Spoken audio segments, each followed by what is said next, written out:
बाबुल के राजा बेलशस्सर के पहले वर्ष में दानिएल ने पलंग पर स्वप्न देखा। तब उसने वह स्वप्न लिखा और बातों का सारांश भी वर्णन किया।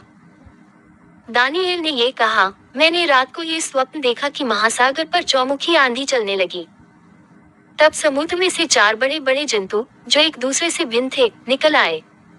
पहला जंतु सिंह के समान था और उसके पंख उकाब के से थे। और मेरे देखते देखते उसके पंखों के पर नोचे गए और वह भूमि पर से उठाकर मनुष्य की नाई पांवों के बल खड़ा किया गया और उसको मनुष्य का हृदय दिया गया। फिर मैंने एक और जंतु देखा जो रीछ के समान था और एक पांजों के बल उठा हुआ था और उसके मुंह में दांतों के बीच 3 पसूली थी और लोग उससे कह रहे थे, उठकर बहुत मांस खा। नमस्ते।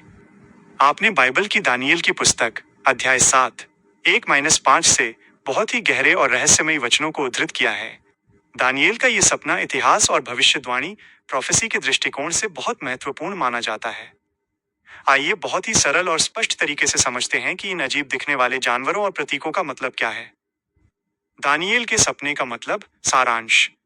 बाइबल के विद्वानों और इतिहासकारों के अनुसार दानिएल के सपने में समुद्र से निकले ये 4 जानवर असल में 4 बड़े सांसारिक साम्राज्यों को दर्शाते हैं, जो एक के बाद एक दुनिया पर राज करने वाले थे। यहाँ उन पहले 2 जानवरों की व्याख्या दी गई है जिनका आपने ऊपर जिक्र किया है। एक, पहला जानवर, पंख वाला सिंह, दानिएल 7:4। प्रतीक, सिंह के समान जंतु जिसके उकाब ईगल के पंख थे। साम्राज्य, ये बेबीलोन बाबेल साम्राज्य को दर्शाता है, जिसका राजा नबूकदनेस्सर था। अर्थ, सिंह को जानवरों का राजा और उकाब को पक्षियों का राजा माना जाता है, जो बेबीलोन की ताकत और तेजी को दिखाता है। बाद में उसके पंख नोचे गए और उसे इंसान का दिल दिया गया। ये राजा नबूकदनेस्सर के घमंड टूटने और बाद में नम्र होकर परमेश्वर को पहचानने की ओर इशारा करता है।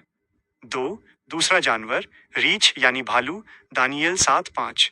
प्रतीक, रीछ बैर, जो एक तरफ उठा हुआ था और उसके मुंह में 3 पसलियां थीं। साम्राज्य, ये मादी फारसी मीडो पर्शियन साम्राज्य को दर्शाता है, जिसने बेबीलोन को हराया था। अर्थ, एक तरफ उठने का मतलब है कि इस साम्राज्य में फारस पर्शिया का हिस्सा मादियों मीडिस से ज्यादा ताकतवर था।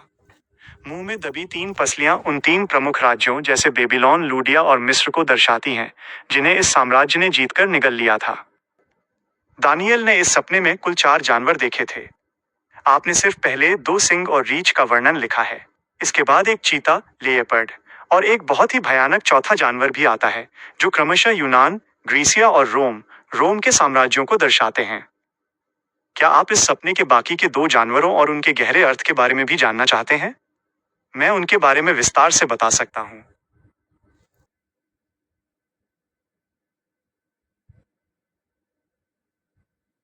प्रभु यीशु मसीह के प्रेम पर एक बहुत ही सुंदर, सरल और दिल को छू लेने वाला छोटा सा संदेश, डिवोशन यहाँ दिया गया है।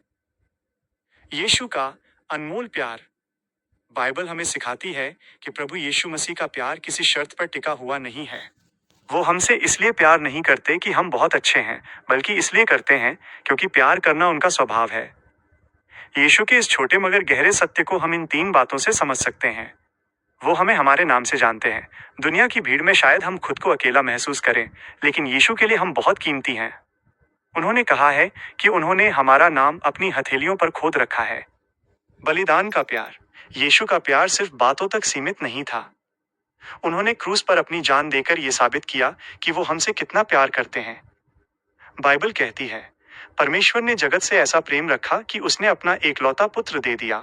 यूहन्ना। चंगा करने वाला प्यार।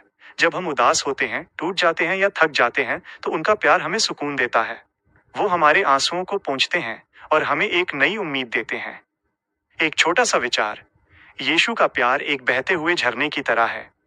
हम उसमें जितने गहरे उतरेंगे, हमें उतनी ही शांति और आनंद मिलेगा। क्या आप यीशु मसीह के प्रेम पर कोई छोटी सी सुंदर प्रार्थना या बाइबल से कुछ विशेष वचन देखना चाहेंगे जो आपके दिल को शांति दें? या फिर आप कोई मसीही गीत सॉन्ग ढूंढ रहे हैं? मुझे बताइए, मैं उसमें आपकी मदद कर सकता हूँ।